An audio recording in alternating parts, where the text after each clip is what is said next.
time graph of a toy car. Okay, what is the meaning of velocity? Velocity, formula dia kalau ada kat dalam apa? Dekat senarai formula kat depan tu dia bagilah displacement over time kan, dia bagi dah bentuk simbol macam ni lah, tapi kita kena convert simbol jadi ayat lah. So kita boleh cakap bila ada over time kita kena buat rate. Rate tu penting kalau ada apa-apa lah yang formula yang over time. So in this case velocity is rate of displacement. Kalau ada time, formula yang ada time mesti kena letak rate. Okay, so based on diagram 1, tick right the correct answer in the box provided. Okay, the car move with constant acceleration at PQ. So PQ mendatarkan horizontal line. So yang ni graph dia velocity over time. So the gradient of this graph represented by the acceleration. So kalau lah dia mendatar macam ni, kita kata acceleration dia zero lah. So bukan constant tapi zero. Constant tu adalah dekat sini. Dekat sini constant sebab gradient dia constant. Gradient dia constant, maka acceleration constant lah. Okay, kalau straight line tak kisahlah dia naik ke dia turun ke, dia akan jadi constant. Cuma kalau dia turun macam graf ni menurun macam ni yang ni kita panggil deceleration lah, constant deceleration. Cuma dia punya arah, dia punya simbol apa acceleration tu saja yang berbeza. Okay, number 2, calculate the distance travel. Distance travel for this graph is the area under the graph. So gradient represent acceleration, manakala area represent total distance ataupun total displacement. Ikutlah, kalau yang ni positif saja kan, dia tak ada yang negatif, maka kita boleh katakan displacement dia sama dengan total distance. So kita kena calculate area under the graph. So saya padam dulu saya punya contengan ni sebab tak nampak untuk graph ni punya area macam mana kan. So kalau kita tengok dia macam trapezium. Dia macam trapezium. Kalau pun nak buat area trapezium pun boleh je. Tapi kalau tak berti, tak ingat area trapezium tu macam mana sebab tak ada formula kan. Formula trapezium tu tak diberi lah. Apa boleh buat formula triangle. Daripada sini ke sini triangle. Lepas tu tambah dengan area square ke rectangle ke ni pun boleh juga. So saya nak buat area trapezium tu bolehlah, senang cepat sikit. Area under the graph. So topik ni pun dah belajar dalam modern maths jugalah. So benda ni simple je. Cuma apa belajar dulu waktu form 4, modern maths waktu form 5 kan. Okay, so area under the graph is 1/2 A plus B. So yang bawah ni A, yang B tu dekat atas ni lah. So A kita adalah 8, B kita adalah Q ke P ni 8 tolak 4, 4 lah. And then the height is from 0 to P ni kan, height dia adalah 2. So kalau kita plug in that into calculator, 8 plus 4, 12, 12 times 2, 24, 24 divide by 2, 12. So unit dia 12 meter lah. Okay, boleh? Boleh. Boleh lah, simple je ni, macam revision untuk modern maths dengan fizik sekali lah. Termasuklah AddMaths pun. AddMaths pun ada juga belajar pasal area under the graph kan, untuk cari apa velocity, displacement, apa semua tu. Cuma yang tu differentiation integration lah. Okay, next. Diagram 7 shows a bullet of mass 5 gram was fired with a velocity 400 meter per second from a pistol. The bullet was directed at stationary target, mass 495 gram, placed on smooth horizontal surface. So kalau ada perkataan smooth, dia adalah frictionless. So kita tak ada friction lah. What happened to the pistol immediately after firing? Explain your answer. So yang ni adalah topik momentum. Especially conservation of momentum lah. Sebab kita ada momentum awal pistol dengan bullet tu sebelum ditembak, dengan momentum akhir pistol dan bullet selepas ditembak. So sebelum ditembak Pistol dengan bulat duduk dalam tempat yang sama, tidak bergerak, maka momentum awal jumlah dia, momentum pistol dengan momentum bulat awalnya adalah 0. Maka bila kita kena obey the principle conservation of momentum, momentum awal mesti sama dengan momentum akhir. Kalau momentum awal tadi kita kira kosong, maka momentum akhir pun kena kosong juga. Walaupun ada pergerakan kan, cuma pergerakan tu kena tambah tolak jadi kosong. Maka maksud dia kat sini, momentum pistol yang akhir mesti sama dengan momentum bulat yang akhir, tetapi direction dia berbeza lah. Kalau direction sama, maka tak bolehlah total dia jadi 0. Faham tak dekat sini? Dia kena opposite direction. Sebab bila satu positif, satu negatif, kita tambah tolak jadi kosong lah. Sebab kita kata nilai magnetik dia sama. Okay, clear tak konsep tu? Clear. So if this bullet move towards this direction, maka pistol will move towards the opposite direction. So kita kata what happened to the pistol? The pistol will recoil. Kena ayat tu recoil. Will recoil opposite direction to the bullet. Direction to bullet. So explain your answer. Due to conservation of momentum. Tambah sikit lah ayat. Initial momentum, initial total momentum. Tak boleh, ni jadi panjang pula ayat dia. Kita buat yang paling simple. Due to conservation of momentum, the pistol momentum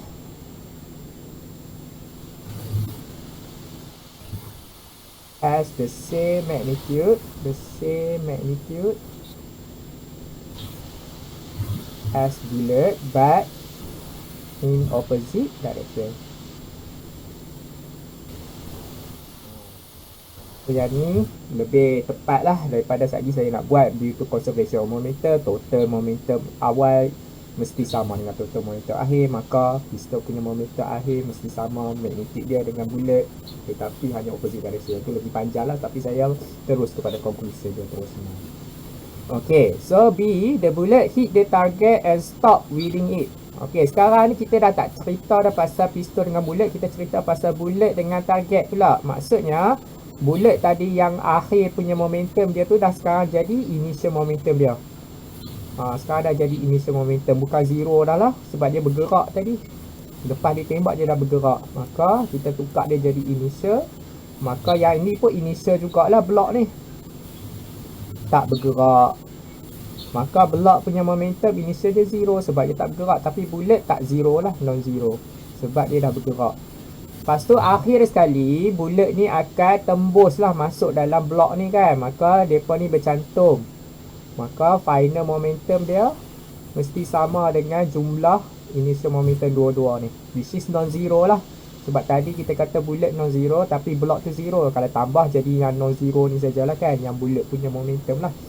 Cuma akhir sekali pun dia kena jadi macam bullet punya momentum juga. Cuma kemungkinan bullet ni bila dia tembus saja blok ni, blok kayu pun bergerak sekali lah. Itu dia punya orang kata apa, kesan dia lah. Dan yang ni adalah smooth surface, maka tak ada friction, maka dia memang senang untuk bergerak. Okay, what is the type of collision? Okay, disebabkan kita kata tadi bullet tu tembus masuk dalam blok, dan blok ni pun bergerak sekali sama-sama dengan bullet tu lah, maka kita kata dia adalah inelastic collision. Kalau elastic tu maksudnya kenyal tu maksudnya dia macam bouncy, macam spring lah kan. Maksudnya kalau kita langgak dia akan bercerai balik, berpisah balik.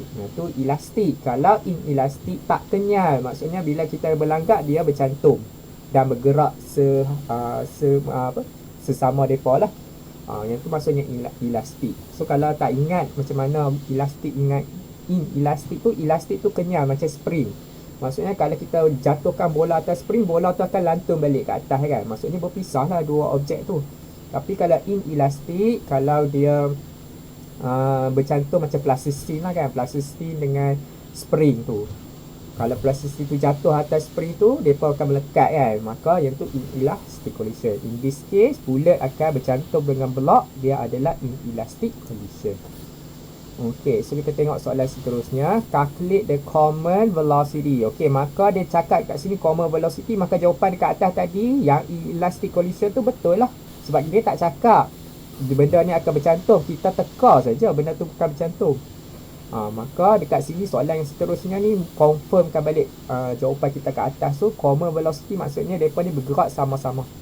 Okay, for both target and bullet after bullet hit the target. So dekat sini kita kena check dulu kita punya maklumat-maklumat. Ada 400 meter per second dengan 495 gram stationary target.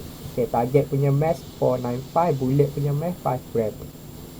So kita kata initial momentum must be equal to final momentum. P kecil ni maksudnya momentum lah, simbol untuk momentum. Maka MI UI, tak payah I lah, I ni initial kan. So kita buat initial momentum ada dua, satu bullet, satu block. So kita buat bullet MBUB.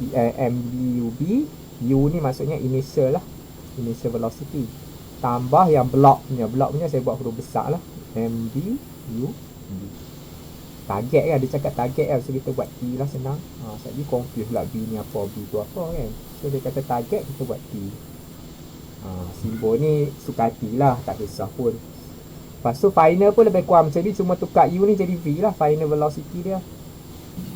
Tambah MTV T. So kita kata tadi target kita at rest kan, stationary. Tak ada lah nilai ni sebab dia darat dengan kosong nanti, velocity dia kosong. So yang ada adalah bullet saja. So yang akhir sekali pula dia punya velocity sama sebab mereka berlanggak dan bercantum. Maka VB dengan VT adalah sama. So kita boleh letak jadi V saja. Maka kita boleh factorize kan mass tu. So this is our final formula. Dia nak suruh cari V yang common velocity tu. So kita susun balik, MBUB bahagi MB plus MT. So MB bullet tadi 5 gram kan, tak silap 5 gram ya, 5 gram. 5 gram bahagi dengan 1000. Jangan lupa kita kena guna SI unit. Yang ni 400 ke 200 ke, 400 meter per second dia punya initial.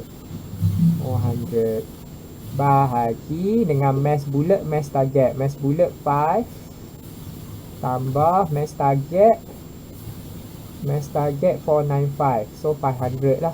So kita tulis terus lah 500 tapi kita kena tukar dalam SI unit.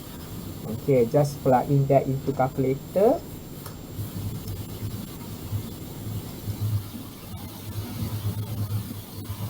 Then we will get 4 meter per second. Dapat tak? 4 meter per second ni.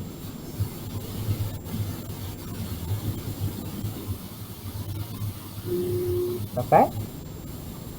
Dapat ya? Okay, good. So since our velocity is positive, maksudnya dia sama direction lah dengan bullet tadi. So make sense lah kan, logik lah. Kalau bullet ni pergi ke kanan macam ni, dia berlanggak dengan blok, maka kita kata tadi mereka akan bercantum kan, bullet ni akan tembus masuk blok, maka blok ni akan bergerak sekali dengan bullet tu ke kanan sikit. Sebanyak 4. Sebab asal 400, sekarang dah jadi 4. Yang tu conservation lah, conservation of momentum. Okay, if the time of impact of the impulsive force on the bullet is 0.01, calculate the deceleration of the bullet. Okay, yang ni apa benda pula tiba-tiba deceleration lah, time of impact lah. So bila ada time of impact ni, dia dah bagi impulsive force lah maksudnya. So formula impulsive force dulu. F sama dengan mv minus mu bahagi T. Okay, so dia nak cari deceleration kan, yang tu maksudnya kita kena guna F equal to MA lah. So ada dua formula yang kita kena guna lah. So A ni deceleration lah nanti. So kat sini kita kira dulu F, sekejap kita masuk pula F kat bawah ni sebab mass bullet kita dah ada dah. So dekat sini dia nak cari yang bulat saja, jangan dok masuk yang target tu. So kita ambil yang bulat saja, maka mass bulat dua-dua akhir dan awal samalah. So V minus U bahagi T. So mass bulat tadi 5 gram, 5 divided by 1000. Final velocity tadi kita kata 4 lah. 4 tolak yang awal 400 bahagi masa dia 0.01. Okey, so yang ni dapat berapa ni? Force ni saja. 5 bagi 1000. Lepas tu 4 tolak 400 bahagi 0.01. Negatif Itu 98. 5 bahagi 1000 dah kan. Sedarat dengan 4 tolak 400. Sedarat dengan 4 tolak 400. Lepas tu bahagi 0.01. Ya, negatif 198 Newton. Negatif 198 Newton. Negatif tu maksudnya, ya, Kena letak. negatif tu kena letak lah. Sebab force is vector. Kalau dia kata magnitude of force, ya tak payah letak. Okay, so tadi kita kata kita nak kira acceleration. A sama dengan F over M. So negatif 198 bahagi dengan mass dia 5 bahagi 1000. So jawapan bahagi dengan 5 bahagi 1000. Kita akan dapat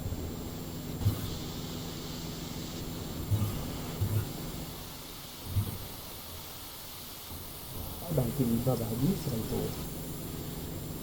Negatif 39 600. Ni terlebih banyak lah pula. Sekejap, acceleration dia macam tak logik. Saya nak check mana salah dia. Force ni dah macam betul, cuma mass dia terlalu kecil.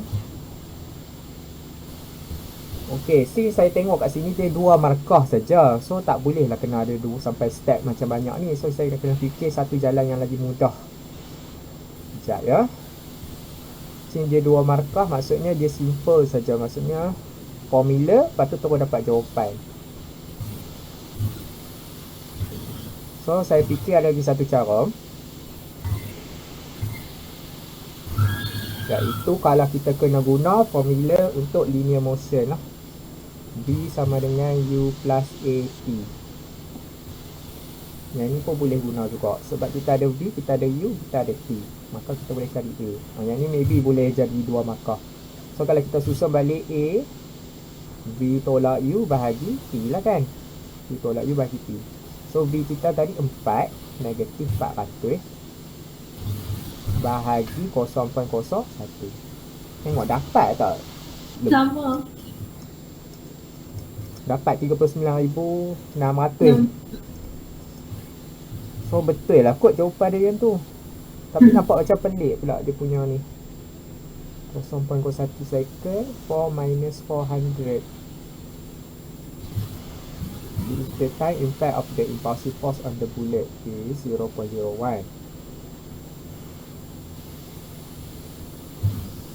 Kalau 0 bahagi 0.01, apalah, negatif berapa tadi?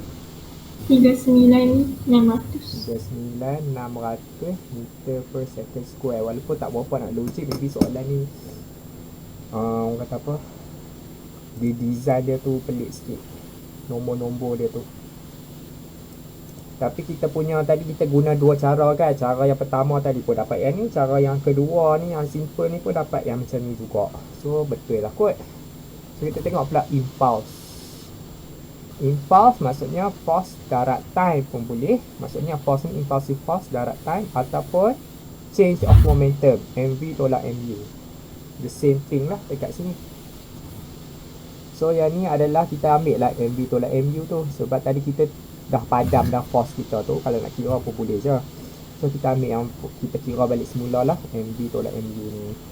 So m dia 5 bahagi 1000. V dia tadi 4 tolak 400. So yang ni adalah impulse. So impulse saya nak cakap dia punya simbol dia J. J J. Momentum P. Jarak 4 tolak 400 negatif 1.98 Newton second boleh. Negatif 1.98 kilogram ms negatif 1 pun boleh. Dua unit yang sama. Okey. Boleh? Yang ni logik lah. Jawapan momentum impulse ni logik. Tapi jawapan deceleration ni nampak macam terlebih sangat lah. Lebih daripada gravity. Gravity pun 9.8 kan. 10 ms negatif 2. So baby bat cell sebab bulat tu kecil dan dia berkelajuan tinggi, maka dia boleh, kalau kita tembak ke atas lah kan, kalau kita tembak lawan gravity, dia maybe akan keluar ke apa orang kata apa, keluar ke atmosfera bumi semua tu lah. Maksud dia boleh lawan gravity lah. Tapi kalau yang ni dia tembak horizontal, lepas tu dia tak ada friction lagi satu. Jadi dia kata tak ada friction, tapi sepatutnya kena ada lah friction untuk bagi orang kata apa, bagi lagi slow lah kan target ni. Tapi tak apa, tak kisah lah. Maka acceleration ni walaupun dia berlebih sangat daripada yang normal, tapi still lah, disebabkan bullet tu sangat, mass dia sangat kecil, maka acceleration dia pun boleh naik. Okay, so kita move on to the next question. Diagram 3.1 shows a catapult with two elastic cords which is used to shoot out a stone. When the elastic cord are pulled with force 12 Newton, the extension of each elastic cord is 0.2 meter. Okay, name the form of energy stored in the extended elastic cord. So, elastic potential energy. Okay. Calculate the work done to stress the two elastic cord. So kat sini nak guna formula macam-macam boleh sebab dia tanya work done. So sama ada nak guna work sama dengan force darab displacement pun boleh, ataupun kita terus gunalah kita punya elastic potential energy punya formula tu, F(x) kan. So ataupun 1/2 kx square. Kat sini saya rasa kita kena guna yang ini sebab dia dah bagi dah force. Dia tak bagi force constant ataupun spring constant, tak bagi. Maka kita kena guna formula yang depan ni. So sama dengan 1/2 12 Newton darab dengan extension dia 0.2 extension dia. So 12 darab 0.2 bahagi 2 1.2 joule. Wood kan dalam joule lah. Okay, boleh? Again, 2 marks. Maksudnya kalau 2 marks ni calculation, formula, terus dapat jawapan. Itulah kalau 2 marks. Kalau 3 marks tu maksudnya formula, susun semula, dapat jawapan. Tu kalau 3 marks, dia kena susun semula.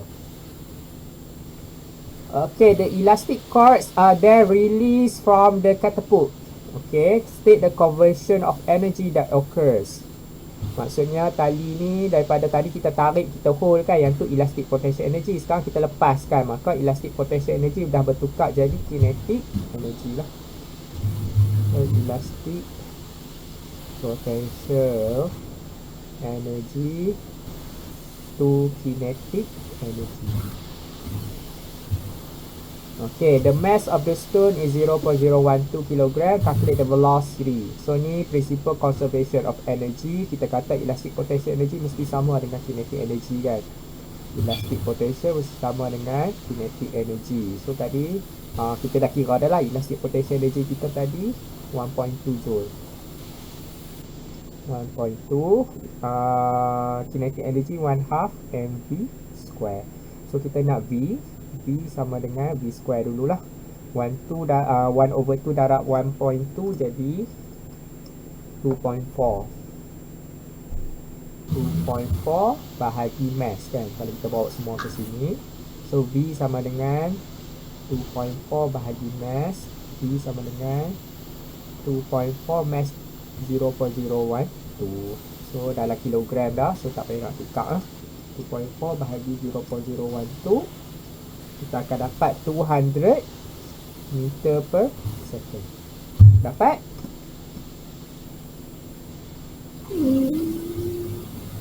Dia nak square root tak? Oh, square root saya tak buat lagi kau. 2.4 bahagi 0.012. Oh ya. So 14.14. 14.14. 14.14. Okay, betul? Betul. Okay, good. So yang ni simple je lah.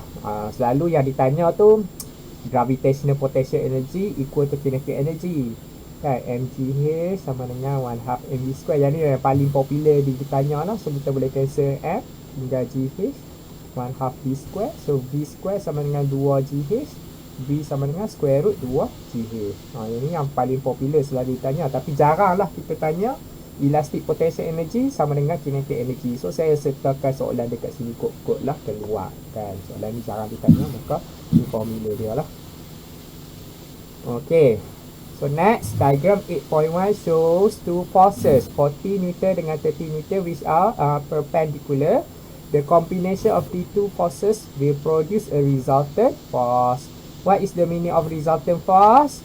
A single force represented by the vector sum of two forces. Itu maksud resultant force. Dia adalah satu force datang daripada dua force yang kita tambah secara vektor lah, bukan tambah biasa-biasa. Kita kena tambah ikut macam kaedah vektor lah. Contohnya kalau kat sini kita boleh guna kaedah parallelogram. Kita draw another side yang parallel, and then we will know that the resultant force will be in this direction.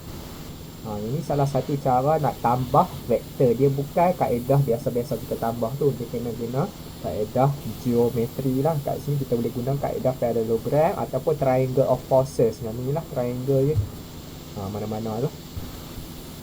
Okay, based on diagram, calculate the magnitude of resultant force. Tadi saya dah draw dah. Maka ini adalah hypotenuse of this triangle. So saya nak guna kaedah triangle lah. So kat sini form 40 Newton juga. Tinggi ni sama dengan tinggi kat sini. So 30 Newton dengan 40 Newton. Ni hypotenuse, kita guna Pythagoras theorem. So FR sama dengan square root 40 square tambah 30 square. 40 dengan 30 kan? 40 lah. 40 square tambah 30 square, square root akan dapat 50 Newton. Dapat? So faham yang ni kenapa saya guna Pythagoras theorem. Dia kena guna kaedah geometri lah. Bukan kita boleh tambah 40 campur 30. Tu salah. Tu kalau dah arah dia yang sama boleh macam tu. Contohnya 40 ni bukan perpendicular, 40 ni pun macam ni juga. Maka kita kena tambah je lah 40 campur 30 dapat 30. Ataupun 40 ni opposite direction, maka kena tolak pula 30 tolak 40 negatif 10. Yang tu tak apalah kalau kita tambah tolak macam tu saja. Tapi yang ni dia kata perpendicular, ada angle, maka kena guna kaedah geometri lah. Okay, the direction. Bila ditanya direction, maksudnya ditanya angle. Okay, angle dia adalah tangent inverse, opposite dengan adjacent. Opposite theta dia kat sini lah kan, theta dia. So 40 over 30 lah. 40 over 30. So inverse tangent 40 over 30, kita akan dapat 53.13 degree. So tambah sikit ayat lah, from horizontal. Okay, boleh? Boleh.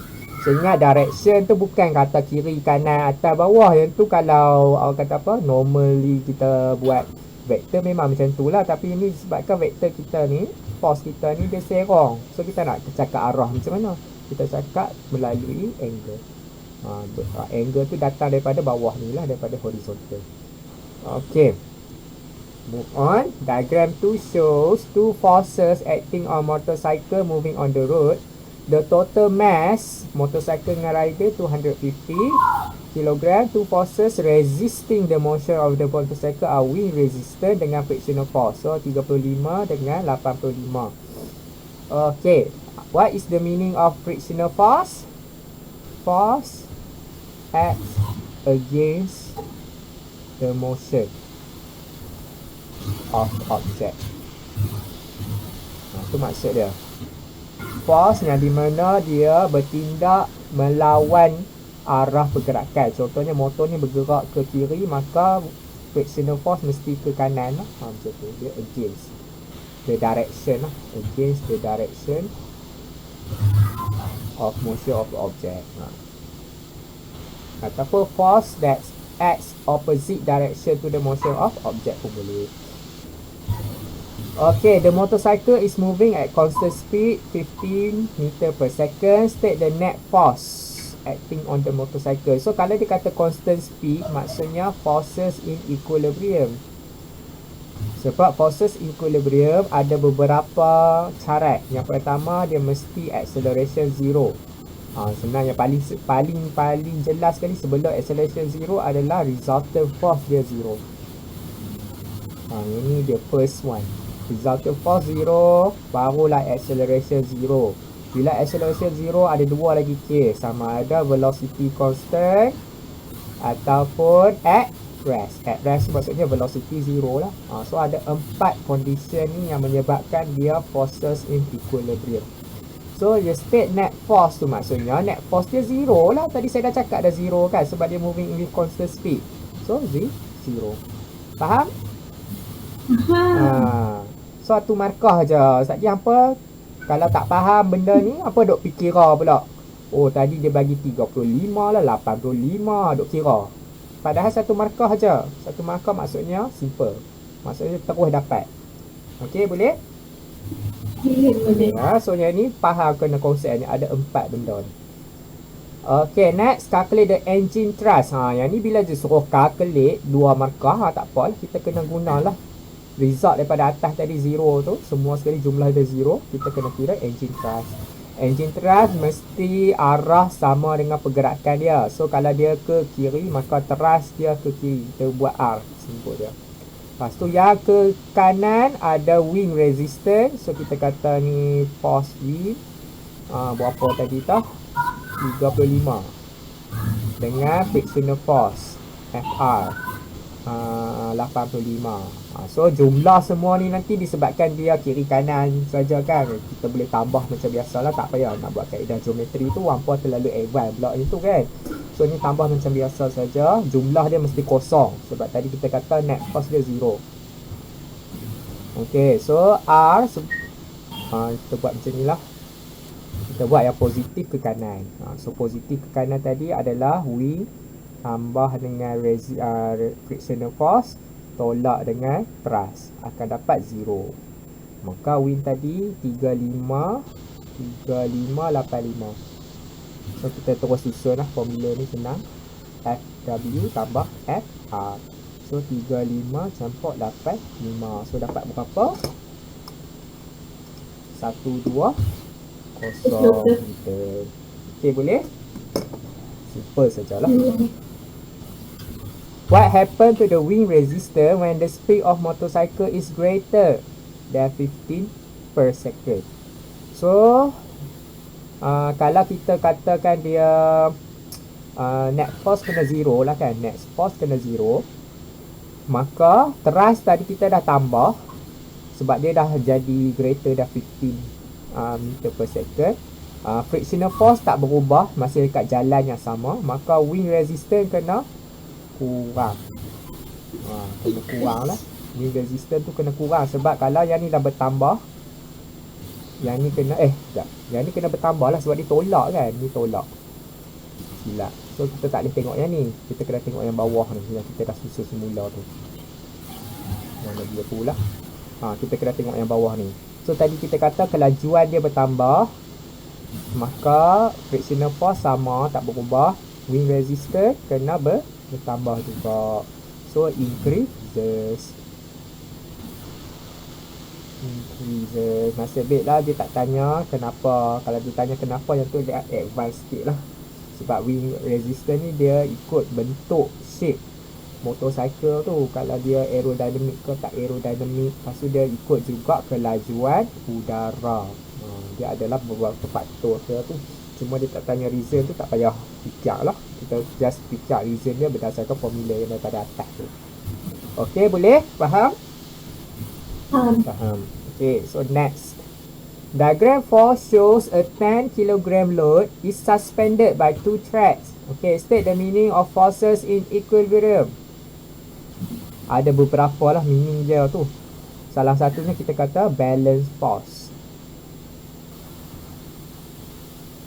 Satu lagi kita kata net force is 0.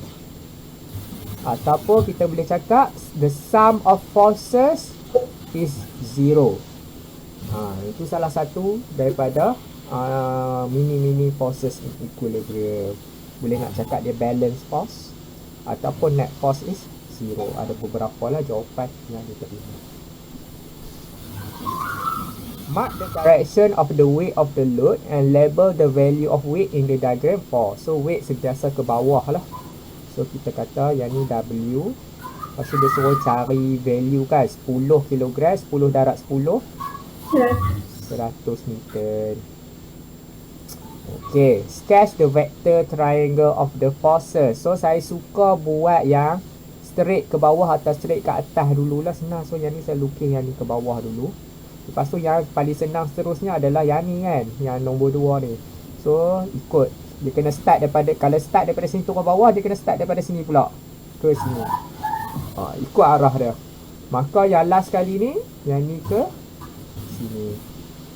Okay, so label lah yang ni weight 100 Newton. Yang ni kita buat T2, tension 2 ni tension pertama. So angle kat sini 40 degree. Okay, faham nak lukis triangle ni? Hampa follow saja. Tak kisah pun sebenarnya nak start yang mana dulu. Sebab jawapan sama je. Tak semestinya triangle saya bentuk dia macam ni saja. Dia kena ikut pilih salah satu. Macam tadi saya pilih weight dulu. Kalau saya start daripada tail ke head, maka kita kena nak lukis yang seterusnya mesti start daripada yang kita berhenti tadi. Ikut anak panah. So kalau nak lukis macam ni pun boleh. Contohlah macam ni. Lepas tu saya nak pilih track 1 pula, maka kena lukis macam ni. Lepas tu nak lukis track 2 pula daripada sini ke sini. Nampak tak? Faham tak cara nak lukis dia tu? Tak semestinya jawapan dia macam ni saja. Tak semestinya jawapan dia macam ni. Tapi pastikan hampa kena label lah. T1, T. Okay, kalau saya nak start T2 pula. Okay, saya nak start T2. Lepas tu saya nak pilih track 1 pula. So kalau nak pilih track 1, saya kena ke naik atas macam ni lah kan. Lepas tu saya kena turun bawah. Okay, nampak tak yang ni lebih kurang sama macam yang ni lah. So faham cara nak lukis dia tu. Tak kisah start daripada mana, apa pilih yang mana yang simple, yang senang nak start. Lepas tu follow saja. Boleh? Okay. So sama lah triangle yang ni dengan yang ni sama. Okay, determine the tension forces on track 1. T1 lah kan, kita dah label dah. Okay, so kat sini satu markah saja, track 1. Okay, saya tahu kenapa diri satu markah. Sebab kalau kita resolve these forces into vertical component dengan horizontal component, nampak tak vertical component dia mesti sama dengan weight. Sebab yang ni tak ada vertical component, P2. Faham tak? Kalau yang ni kita pecahkan kepada vertical dengan horizontal, yang ni horizontal ni dia mesti sama dengan track tu lah kan. Sebab yang ni saja yang ada bahagian horizontal. Tetapi yang vertical hanya track 1 saja yang ada vertical, dan dia kalau kita kata benda ni forces in equilibrium, dia mesti sama dengan weight dia kat bawah ni. Okay, maka kalau kita nak resolve vertical component, 40 degree is opposite lah. Sebab dia parallel dengan macam ni juga kan. So opposite. So T1 kalau opposite kena sin. Sin 40 mesti sama dengan weight dia. So T1 sama dengan W bahagi sin 40 degree. So W tadi 100 sin 40 degree. So 100 bahagi sin 155.6 Newton. Dapat? Dapat. Dapat ha? So simple saja. Nasib baiklah dia tak tambah macam-macam lagi lah.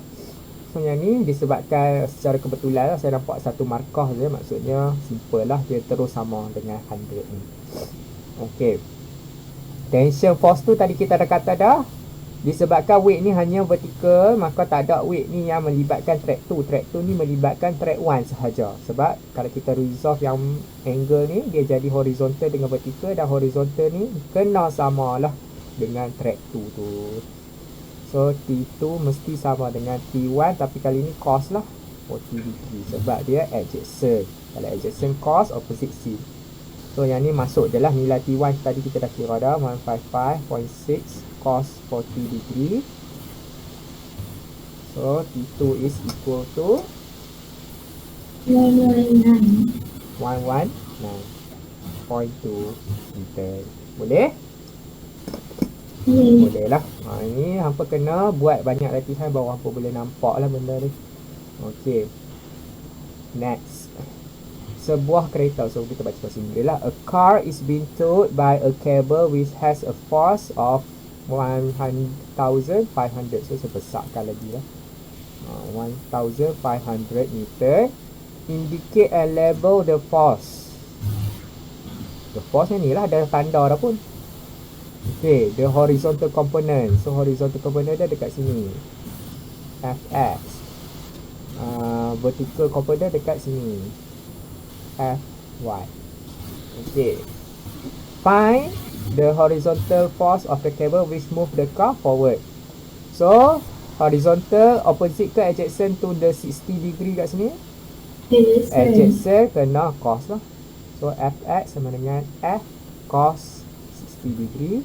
So F kita adalah 1,500 cos 60 degree. So 1,500 darab cos 750. Okay, vertical force opposite kena C. So 1,500 sin 60 degree, kita akan dapat 1299 meter. Okay, dapat? Dapat. Okay. A boy of mass 50 kg is inside a lift. Pelik lah. Inside is inside a lift. Inside a lift je lah. Calculate the weight experienced by the boy and or the reading on the weighing scale if the lift stationary. Kalau ada stationary, so kita kena draw lah force kita dulu kan. So reaction force dengan weight. Kalau stationary maksudnya forces in equilibrium. Bila forces in equilibrium, dia ada 4 kategori tadi kan. Resultant force 0 ataupun net force lah.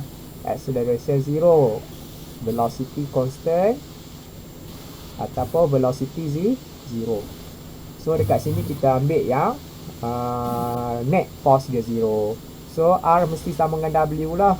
R mesti sama dengan W. R ni adalah bacaan penimbang. Maka W tadi kita kata 50 darab dengan 10 lah. Dapatlah 500 meter. Okay. Memecut ke atas. Accelerate upwards with an acceleration 2 meter per second square. So bila dah accelerate, tak boleh lah kita tengok benda ni lagi. Sebab yang ni forces in equilibrium. Sekarang ni bukan dah lah sebab dia accelerate ke atas. Maka acceleration not zero. So yang ni kita kena guna F equal to ma. F kat sini adalah FR, resultant, mesti resultant. So kita kata tadi ada dua sajalah force, R dengan W. Siapa lagi besar? Sebab kita naik ke atas, R lagi besar. So R tolak W sama dengan MA. R sama dengan MA tambah dah W. So sebab kita nak baca penimbang, R lah baca penimbang tu. M kita, mass kita 50, acceleration ke atas 2. Weight tadi berapa? 500 kan? So 100 tambah 500, 600 meter. Okay, accelerate downwards with an acceleration of 2 meter per second. Kalau acceleration downwards, W lagi besar lah. W tolak R sama dengan MA. So R sama dengan W tolak MA. So W 500 tolak 100 lah. Tadi MA 50 darab 2 R. So 50 tolak 100, 400 meter.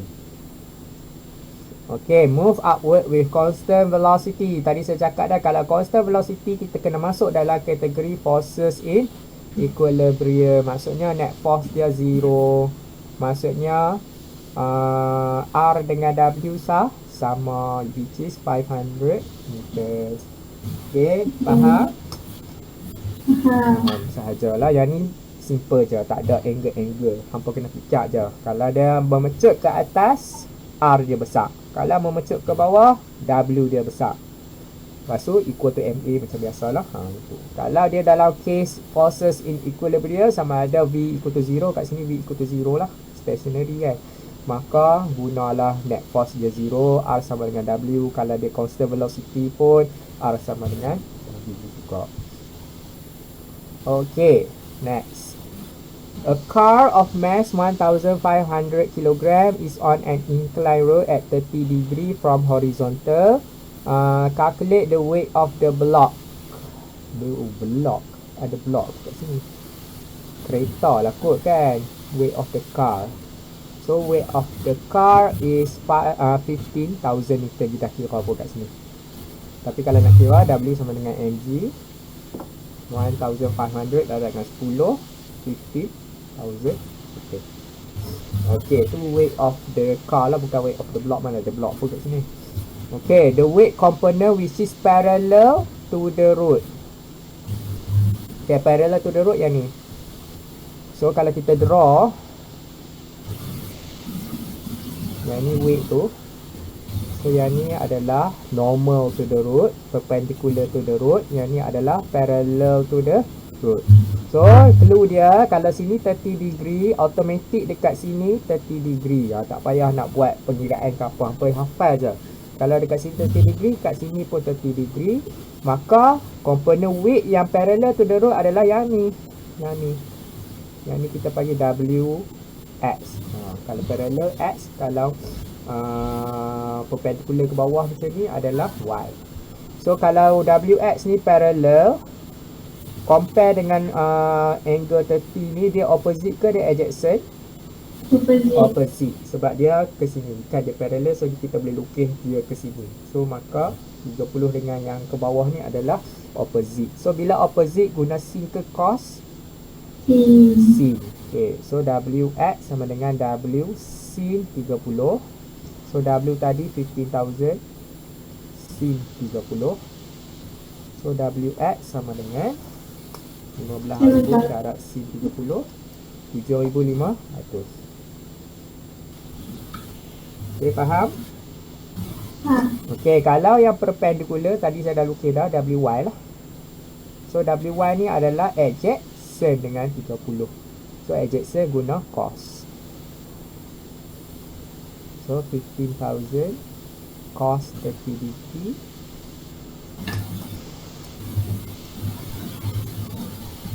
12,990 meter. Dapat? Dapat. Okay, good. Okay. Resultant force along the road. So, along the road saja. Yang ada adalah WX. Lepas tu ada frictional force lah ke atas macam ni. 2,500 FR. Ada tak lagi along the road? Tak ada, dah dua saja. Maka kita punya resultant force WX tolak dengan FR. WX tadi adalah 7,500. FR adalah 2,500 kan? 2,500. Cikgu, yang WX tu maksudnya yang parallel to the road tu lah. Sebab dia kata along the road. So parallel lah. Dua-dua parallel. Frictional pun parallel. Yang weight tadi yang parallel lah, which is WX. So 7,500 tolak 2,500, 5,000 Newton. So 5,000 Newton ni ke mana? 5,000 Newton ikut WX. Sebab WX besar. So 5,000 ke sini. Yang resultant dia. Maka acceleration pun ke bawah. Nampak tak ditulis acceleration dia ke bawah. Okay, faham? Faham. Okay, acceleration. Dia suruh kira pula acceleration. Yang ni adalah FR sama dengan M. Okay. So A sama dengan FR bahagi M. FR tadi 5,000, mass tadi 1,500. 15,000 tu weight. 5,000 bagi 1,500, kita akan dapat 3.3 3. ms macam tu. Ini logik lah. Tadi kita kira tu sampai berpuluh-puluh ribu kan, belah-belah ribu. Tu macam kurang logik lah yang bulat tadi tu. Tapi yang ni memang logik lah, 3.33 meter per second square. Okay, clear? Ya. Saya mensimpelkan masalah ni. Tak ada dah masa kita nak nak derive ke apa, tak ada. Yang ni just guna saja. 30 degree kat sini, 30 degree lah kat sini. Parallel kat sini, perpendicular sini. Tiap dia opposite ke adjacent je. Kalau dah salah satu opposite, maka yang sebelah satu mestilah adjacent. Dia tak boleh dua-dua opposite, dua-dua adjacent. Macam tu sajalah, yang mana senang. Contoh hampa tak tahu, dia boleh lukis macam ke bawah ni kan. So hampa tak tahu yang ni WX ni opposite ke adjacent dengan 30 ni. Hampa tengok yang sebelah dia. Yang WY ni adjacent kan. Maka automatic lah WX ni opposite. Bila opposite guna C. Kalau adjacent guna cos. Lepas tu kalau dia suruh cari along the road saja resultant force, ambil yang besar tolak yang kecil along the resultant along parallel road tu lah. Contoh kat sini saya kira yang 5,000 ni lagi besar daripada 2,500, saya ambil yang 5,000 tolak 2,500. Acceleration mesti net force. Jangan guna satu force sahaja. Dia mesti dah tambah tolak semua. Lepas tu barulah kita kira acceleration tu. Macam ni lah. Jangan confuse 1,500 dengan 15,000 tadi. 15,000 weight, 1,500 mass. Okay. Kita tengok yang ni. Diagram T shows a box of mass 43 kg on a ramp with 20 degree slope to the horizontal. Frictional force 147. What is meant by frictional force? Force that acts against the direction of motion of object. Allah. Object. Hafal macam tu saja. Okay, indicate and label the force WX and WY. WX selalunya parallel. WY sama maksudnya perpendicular. Parallel tu apa? Parallel tu dia road tu lah, dia punya landasan tu. So parallel tu landasan, kita buat dot. Kita buat dot dulu. Yang perpendicular dia macam ni. Maka kita punya WX adalah ke sini. WX, WY kita ke sini. Maka angle kat sini tadi saya cakap dah. Kalau sini 20, sini pun 20 degree. Jangan duk picap lebih-lebih, terus je kira 20, jadikan dia 20. Okay, calculate the weight of the box. W sama dengan mg. Mass dia 43 times 10, 430. Calculate the resultant force parallel. Okay, so maksudnya kena cari WX tolak dengan 147.1 tu. So WX adalah weight yang parallel pula, opposite ke adjacent? Opposite. So sin 20 degree tolak 147.1. So tadi 430 darab sin 200 tolak 147.1. So ni dapat berapa ni? 430 darab sin 20 tolak 147.1.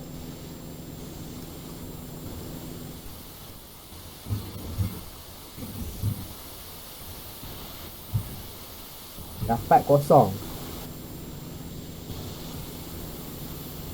Newton. Dapat tak kosong?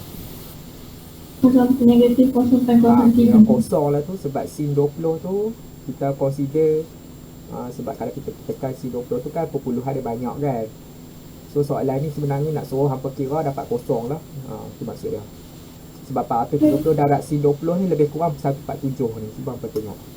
Darab sin 20 lebih kurang 147 kan. Ya. Kalau bundarkan dapat 143.1, betul. Kalau bundarkan kan dapat 147.1. So 147.1 tolak dengan 147.1 kosong lah itu sebenarnya. Sebenarnya dia nak suruh hampa kosong. So bila dia kosong, net force zero lah. Bila net force zero, apa yang berlaku dekat pergerakan? What happen to the motion at rest? At rest. Okey, dia tak kata kat sini moving with constant velocity, tak payahlah. So kalau nak buat at rest pun boleh, nak buat moving with constant velocity pun boleh. Tapi saya suka at rest. Moving with constant velocity ni ramai tak terfikir lah. Tapi sebenarnya salah satu jawapan dia lah. Moving with constant velocity. Okey, boleh? Boleh. Okey, so habis dah lah topik force tu. Saya ambil selected saja. Yang tadi ada momentum, ada resultant force, ada spring. Itulah yang penting pun. Yang lain tu hampa boleh baca sendiri lah. So final 2 minutes ni kita buat dengan cepat lah. Paper 3 macam biasa latihan saja paper 3 ni. Okay, a student carries out an experiment to study the relationship between the distance of two consecutive loud sounds dengan distance two loudspeakers. The distance between the loudspeakers and location where the sound is detected is 5.0 meter. The student then plot the graph as against 1 over A as shown in diagram 2.2. Based on the graph, state the relationship. So, graph dia macam ni. Sentuh 0, maka directly proportional.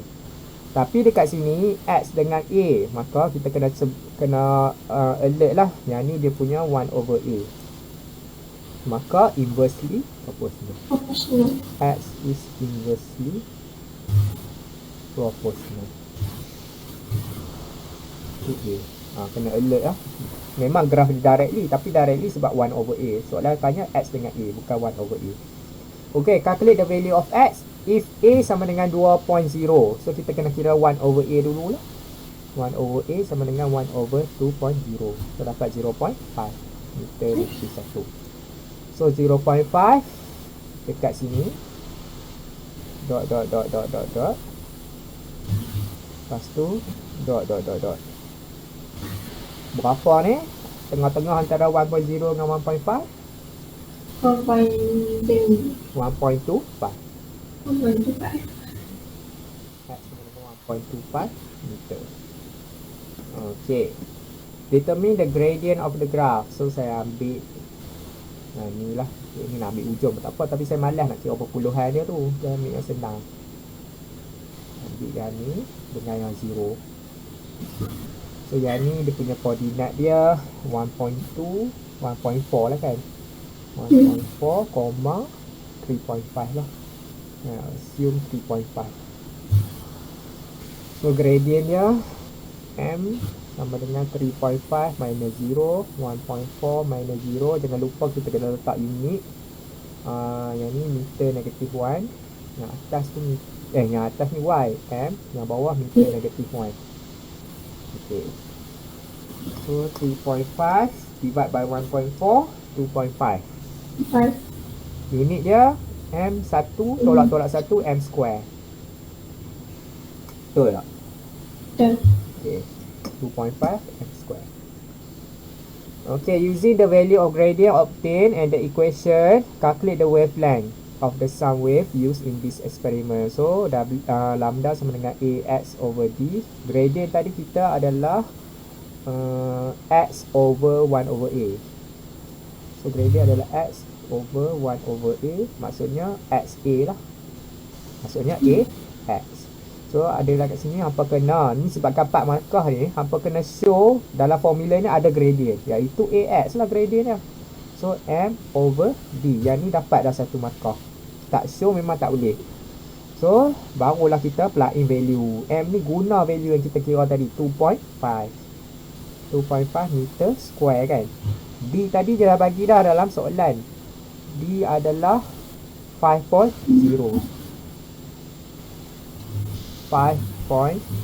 meter.